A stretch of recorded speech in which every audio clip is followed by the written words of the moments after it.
before the world learned to fear the blitzkrieg, before the very word tank became synonymous with unstoppable force, France was already imagining armored giants crawling across battlefields of fire and mud. French tanks weren't just weapons. They were bold experiments in how wars of the future should be fought. Their story is one of visionary ideas, heavy steel, sudden, catastrophic collapse, and ultimately, a remarkable reinvention. Our journey begins in the desperate stalemate of World War I, faced with endless trenches, barbed wire and machine gun fire that consumed a generation of young men. French engineers frantically sought a mechanical breakthrough. The result was the Schneider CA-1, which rumbled into combat in 1917 as France's first operational tank. It was slow, clunky, mechanically fragile, and prone to getting stuck or breaking down.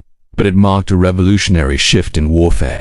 For the first time, armored steel was moving across no man's land. Soon after came the Saint-Germain, and it was larger and more heavily armed, a true rolling fortress for its time. However, its long, overhanging hull struggled to navigate the cratered terrain of the Western Front, often getting hopelessly bogged down. These early tanks were deeply flawed, but they were crucial stepping stones, laying the foundation for something truly extraordinary. That breakthrough arrived with the Renault FT. This small, agile, and relatively cheap tank was a game-changer. It introduced the revolutionary design of a fully rotating turret on top, a rear-engine compartment, and the driver in the front. This is the classic tank layout that, over a century later, still defines the majority of tanks built today. More than just a weapon, the Renault FT became a global blueprint for armored warfare, copied, adapted, and studied by dozens of nations, including the United States, Italy, and the Soviet Union. It was the tank that taught the world how to build tanks. After World War I, France emerged with immense armored experience but also with some dangerously rigid thinking. Instead of developing a single, unified tank doctrine, the French military built a huge variety of specialized designs intended for very specific roles. This led to a fragmented and confusing fleet of vehicles. There were the light infantry support tanks, like the Renault R35, the Hotchkiss H35, and the FCM36. These were essentially mobile pillboxes, designed to crawl alongside foot soldiers. They emphasized thick armor above all else, sacrificing speed, firepower, and, most critically, radios for communication. Then there were the medium cavalry tanks, chief among them the magnificent Sumo S-35. This machine represented the peak of French engineering in the 1930s. It was fast, well-armored, and equipped with a powerful gun that could destroy any German tank it faced. It was, on a one-on-one basis, arguably the best tank in the world in 1940. France also invested heavily in chars de bataille or battle tanks, designed to smash through fortified enemy lines. The Char B1 and its improved version, the B1 BIS, were formidable machines, with thick armor and two guns, a powerful 75mm cannon in the hull and a 47mm gun in the turrets. They were terrifying opponents, but their complexity made them a nightmare to maintain, and their large crews were overworked.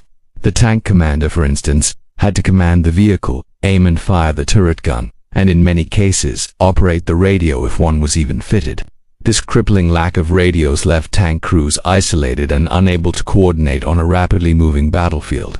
So when Germany invaded France in May 1940, the stage was set for disaster. On paper, French tanks often outmatched their German counterparts in armor and firepower. A French Char B1 bis or a Sumo S-35 could easily destroy Panzer I-2 and even 3 tanks from a safe distance. But victory isn't decided on paper. The German panzers, though individually weaker, were organized into concentrated, fast-moving divisions. They operated with air support, motorized infantry, and artillery, all coordinated by radio in a seamless symphony of destruction. The Blitz. French tanks, meanwhile, were scattered thinly across the front, tied to infantry divisions and deployed in a slow, defensive and reactive manner. They were denied the flexibility that modern warfare demanded.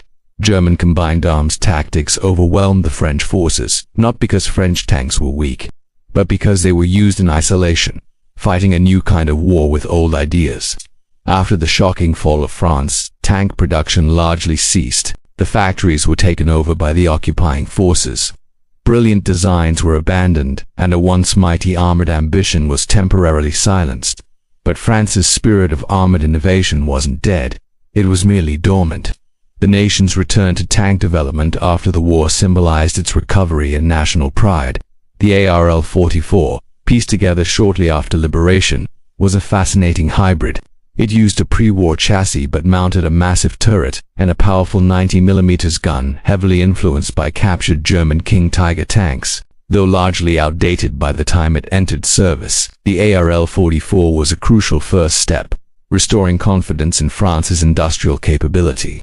During the early Cold War, as the world split into two opposing blocs, France firmly rejected dependence on foreign, particularly American, designs. It was determined to forge its own armored identity once more. Out of this drive came the AMX-13. This was a lightweight, highly mobile, and truly revolutionary tank. Its most famous feature was an oscillating turret, where the entire upper part of the turret tilted to elevate the gun, paired with a drum-fed automatic loader. This allowed for a smaller turret and a rapid burst of fire. The AMX-13 was a massive export success, serving in armies across Africa, Asia, and the Middle East, proving that French ingenuity was back on the world stage.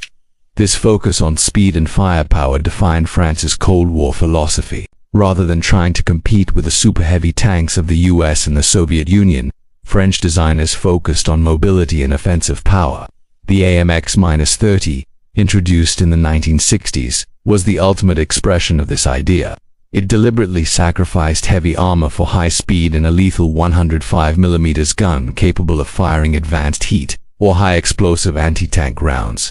The French believed that in a potential nuclear war, speed and the ability to hit first were more important than thick armor, which could be defeated by modern anti-tank weapons anyway. Behind the scenes, French engineers were constantly pushing the boundaries. Dozens of experimental projects, like the powerful AMX-50 heavy tank series and the sleek Batignolles Chatillon prototypes, explored new concepts, though many of these fascinating designs were ultimately cancelled and never entered mass production. They were vital testbeds that advanced autoloader technology, hydropneumatic suspension systems, and radical new turret designs. This century-long journey of trial, error, and innovation culminates in France's most advanced tank to date, the AMX-56 Leclerc. Entering service in the 1990s, the Leclerc was one of the world's first true third-generation main battle tanks, designed from the ground up for the digital age. It integrates advanced electronics, a hyperbar engine giving it incredible acceleration, sophisticated modular armor, and a lethal 120mm smoothbore cannon fed by a high-speed autoloader. The Leclerc is a direct reflection of all the hard-earned lessons from a century of armored development. It's built for coordination, rapid communication, and battlefield adaptability, the very things that were missing in 1940. It remains a powerful symbol of France's ability to compete with the world's leading armored powers. Looking back, the full spectrum of French tanks is breathtaking. It ranges from the absurdly massive Char to C, one of the largest operational tanks ever built, to agile light tanks and cutting-edge main battle tanks. The story of French armor is one of extremes: visionary innovation right next to rigid doctrine, moments of technical brilliance followed by strategic failure, early global dominance, and a determined modern reinvention. From the Renault FT's timeless layout that shaped all tanks to come, to the Leclerc's digital battlefield dominance, France's armored legacy is one of enduring and often underappreciated influence. In the end, the history of French tanks tells us a universal truth about warfare. Winning requires more than just powerful machines and heavy steel. It requires imagination, coordination, and the courage to adapt to a constantly changing world. Thanks for watching. If you enjoyed this deep dive into military history, make sure to like, subscribe, and hit the notification bell so you don't miss our next video. See you next time.